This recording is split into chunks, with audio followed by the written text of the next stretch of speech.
All right, so one of the campaigns that I've been doing for a while and just haven't seen to do a video about is the one that we're calling The Ties That Bind. We've been playing now for a few months, but for some reason I just haven't gotten around to doing any videos about it, so I figured the first video would be good to be kind of a recap of what's gone on in the prologue, and then we'll do another video of where they're at now. So, the campaign started in a small town known as Burkton in the Kingdom of Rashil.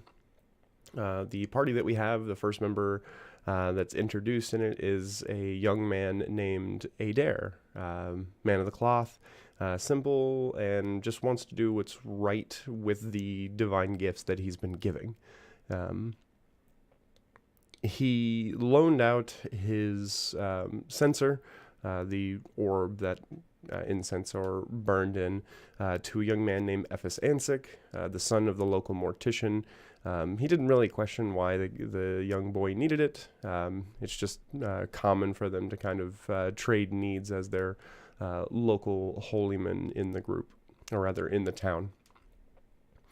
A couple days pass, and Adair, for the rites that he needs to do, needs his censer back, so he goes to the mortician's house and tries to get it back from the son.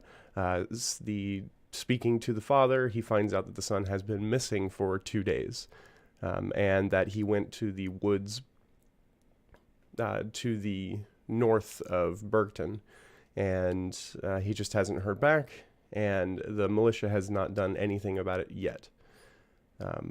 Adair, finding it odd the young boy would be missing and going out into the woods, he enlists the aid of a local trapper and hunter named Rosemary Lemongrass, another player in our group. A halfling that works as a trapper for her family, as well as collecting herbs for her mother, who her mother does a lot of herbal remedies within the town. Rosemary never goes anywhere alone, and in fact she has a dog named Hotch that she goes with, but more importantly her best friend since childhood, another halfling by the name of Peridot, who works as the bartender at the local inn. Peridot mentioning that Rosemary is heading out into the woods and that he's got to go. The busboy, Gil, very large half-elf who has a major desire to be an adventurer, hears this as Peridot saying he's going to be, gone for a little while, and may not know when he's coming back. Gil thrusts it upon him, saying that he needs to go with him because this is their chance at adventure. And being one to want to see what's going on, and Gil's a big guy, he could probably help out. We have our four as they go out and in search for this young man in the deeper parts of the woods. Following Rosemary's lead, they get out here, and once they get to the woods, they find these horribly cut and gutted deer that have, despite their grievous wounds, are still moving around and even become violent towards our party members. They're able to fight back against the creatures, taking some hits of their own. But when they put these savage beasts down, these abominations, their bodies erupt in a swarm of tiny spiders. This horrifies the group, but they're able to do what they can to fend off the droves of tiny spiders. After these creatures are fully defeated, they hear the small cries of a young boy, and looking in a large knot at the base of a tree, they find Ephes hiding. He tells them about the horrible voices that he heard speaking in the middle of the night near the abandoned graveyard that he was attempting to cleanse. The whole reason why he was out here was to help the spirits and the remains in this old graveyard. Ephes ran from these creatures, hiding into this tree. They couldn't find him, but through the night, he heard not only these horrible creatures, but militia members who had come looking for him. He was too scared to come out when the creatures descended onto these militia members, and he's pretty sure that they are somewhere dead within the woods. A bit weakened and wanting to get the kid to safety, they return him to town, And once they return to town, they find armor figures within the town itself. These armor figures refer to themselves as the Conclave, and they claim that they are investigating the leadership of the village under the order of Lord Hellman, the regional ruler. I guess the magistrate in the town, his ability to lead is under question, and the Conclave has been hired to come in as a third party and investigate this. The lead in this segment of the Conclave is known as Captain Joffrey. He introduces himself to the local leaders, and since Adair and the others have been, they helped out finding Ephes, they've earned a little bit of trust with the captain of the local militia, Captain Sohn, and she seems worried and enlists them to kind of keep an eye on the Conclave and see what they're doing. Everything seems a little weird. Meanwhile, while this is happening, Rose is skulking about the town in the shadows, following some of the men who are surveying the town. In doing so, when she's in the alley watching them quietly, a large man in simple clothing manages to sneak up on Rose. But instead of doing something trying to harm her or anything, he simply just introduces himself as John, seeming as a normal, very kind guy, despite his large size and his almost silent step. Rose, going to kind of engage in speaking with him, turns to keep an eye on where the surveying group of the Conclave is. When she looks back, this guy has disappeared. One young member of the Conclave, his name is Dravian. He is a squire with an ambition to grow in the ranks of the order and to get out of his father's shadow, who is also within the order, just higher up. In a conversation at the local bar, he hears the harrowing tale that the party has gone through, and decides that he wants to help them drive out whatever evil is and find these militiamen, or at least their remains, in the woods of what's going on. So they decide, yep, we could help a little bit. Plus, that'll get us in a little closer to the Conclave, and we're supposed to be keeping an eye on them. So the 5 of them head into the woods, and that's where they find the militiamen. But now they are shambling, broken messes, much like the deer and other animal that they had to deal with.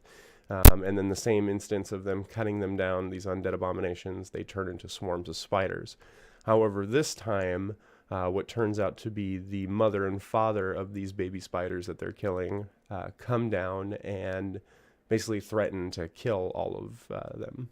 The party fights against these horrible talking spider monstrosities that control the undead and are able to bring them down. The party is now shaken but returns victorious, giving information to the militia, specifically Captain Sohn and the militia, giving reports about what happened, what's out there, and that they've managed to fight it back. However, on their way back, Dravion senses with his powerful gifts that there is some sort of dark presence in the hills to the west, not far outside of the outskirts of town, and this dark presence weighs on him.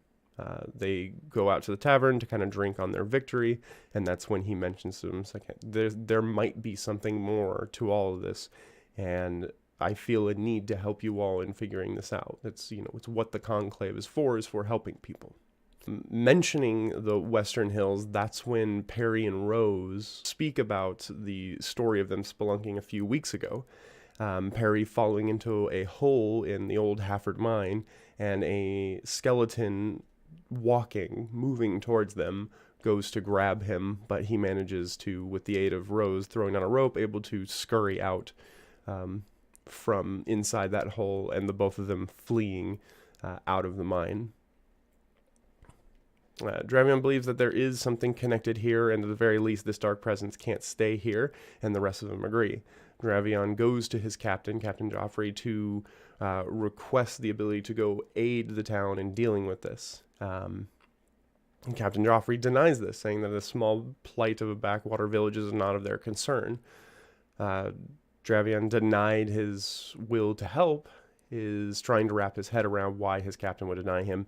So he goes to the small worship grounds in the town by himself to mull it over and think about what's going on. Why are they here if they're not going to help people? And there, where his divine senses feels a small ping of some sort of powerful artifact. And reaching down in the grass, he finds a small cloth patch with the emblem of a hammer on it that almost seemed to call out to him. He goes back to the tavern and discusses what's happened with the rest of the group, as they all do over drinks. And he shows Adair the patch, Dravion does, and Adair, using his holy powers of knowledge, is able to determine that this is of a similar craft and material that has made Dravion's conclave regalia that he wears over his armor. So there's some connection there, and Adair gives Dravion that information, which just brings more question to Dravion's mind. Dravion, concerned about the patch and his captain's refusal, goes back to the conclave's campground right outside town to speak to his captain about all of this going on. As Dravion shows him the patch about what he found and its connection to the conclave, the captain seems over the moon with this finding. He tells him that Dravion's acts over the past few days have earned him his right to full oath, setting him on the path to full knighthood. Only after taking the patch from Dravion, inspecting it and saying he needs to look at it more. Dravion knows that he's allowed to have anybody witness his oath-taking and feels a sort of kinship with the people that he's fought in battles with. So asks them if they would like to come and observe the ceremony taking place. Rose takes this chance as he's kind of talking to them about it, and they're making preparations for it, to skedaddle off and actually eavesdrop on the people in the campground as they're making preparations for Dravion's ceremony. There, Rose finds two knights as they're speaking, and they say that they're basically, as she overhears the conversation, that they're looking for somebody by the name of Casto, and that seems to be the true reason why they're there. Rose returns to the group with this newfound information just in time to be invited to go witness this ceremony. As they go out to the campground and the ceremony commences, everybody witnesses that during the oath, Dravion's body glows with arcane runes on it during the oath-taking, but once it's complete, the runes disappear back into his skin. It is said that now Dravion has more power to use from his oath. And among that, Captain Joffrey is, by the dictates of the oath, is allowed to grant Dravion one request. Dravion uses this request to say that he wants to aid the group, or aid the town in dealing with the darkness that's in the west. And while Joffrey scoffs at this small vision and request, he obliges. And with that, the party makes preparations in the eve to go out to the hill the next morning at dawn and deal with whatever in there. Once they get there the next day, they find where Rose and Perry found the hole inside. Descending in there safely, they find that there is an old ruin that they've entered into. The architecture and etchings show that it is of ancient elven origin. They press through the multiple halls, fighting skeletons given dark life, solving riddles, and uncovering mosaics that tell a story of an old elven war. Once they go through and open the final room, they see a small metallic sphere about the size of an apple hovering above a pedestal, and multiple skeletons defending this area. The orb is sending constant waves of power that are buffeting the heroes and making it more difficult for them to fight the onslaught of the dead. At the height of the fight, as everything's turning south, Rosemary is able to fire an arrow that knocks the orb from its hovering position above the pedestal, dropping it into the ground, and the magic emanations stop as it scatters across the stone floor. The battle gets worse against the undead as the party is beginning to lose. And Rhinus is about to see, it looks like everybody is about to lose or have to flee. A large figure runs into the chamber, crushing skeletons with bare, mighty fist. Rose immediately recognizes this person as John from before, and this man bellows for them to flee. John gives them a chance to a route to escape, getting out of the mine. Rosemary, relatively unharmed, can't let that man die in there alone. So she runs in to go help him as the others are above, right outside the mines, doing what they can to help the injuries of one another. Once she gets down there, Rosemary sees that John has been able to basically defeat all of them, but not before getting badly beaten and cut in this chamber, and he's sitting next to the fallen orb. Speaking with her, he scoops up the orb and hands it to her, saying that they can't leave whatever this is unattended. It has too much power. So Rose, unwilling to leave him in here, actually helps him out and brings him to the rest of the party. On the travel back, they're able to kind of lick their wounds and do what minor first aid that they can to help everybody to get walking back into town. While they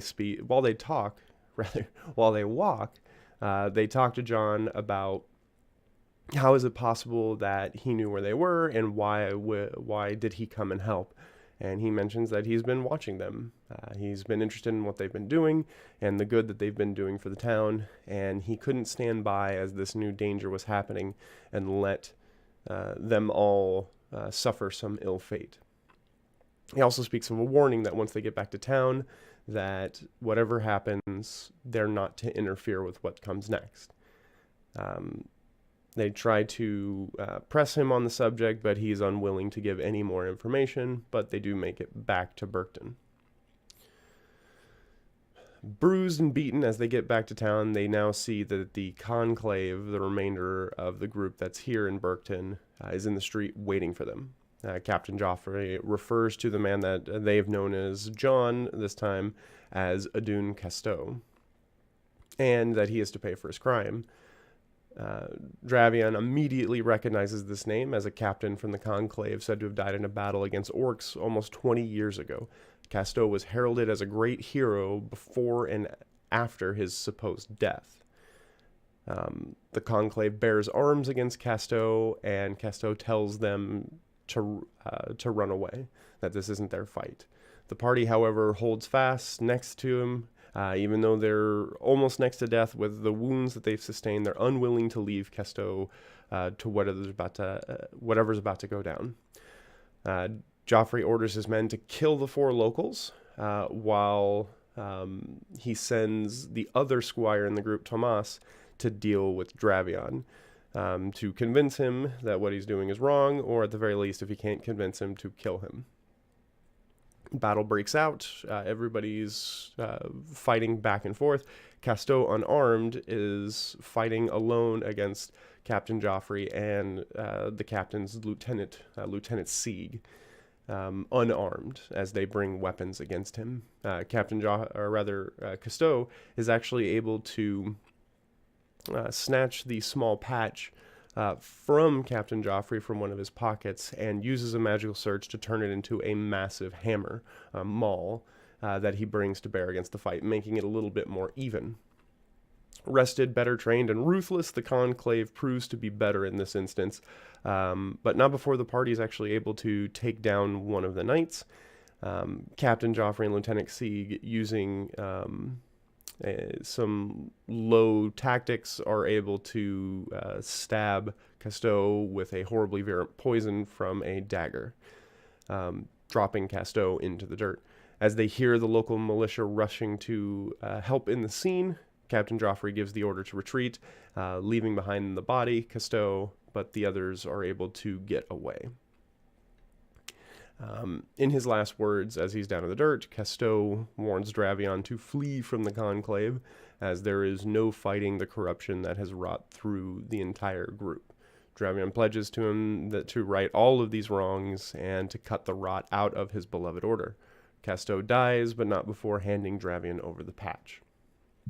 And that's where we stopped in the prologue, and that's where the main story begins. The next video in this playlist, we'll talk more about what's going on and what's happening afterwards in this storyline. Trying a new thing where I'm not giving away a lot of spoilers for anybody who wants to kind of experience it as the players are experiencing it, at least as like a recap. But there will be portions of other videos or other videos in their entirety that talk about kind of going behind the screen. So let me know what you think about it. This campaign is The Ties That Bind, and this was the prologue to The Ties That Bind. If you have any questions, let me know. Thanks for watching.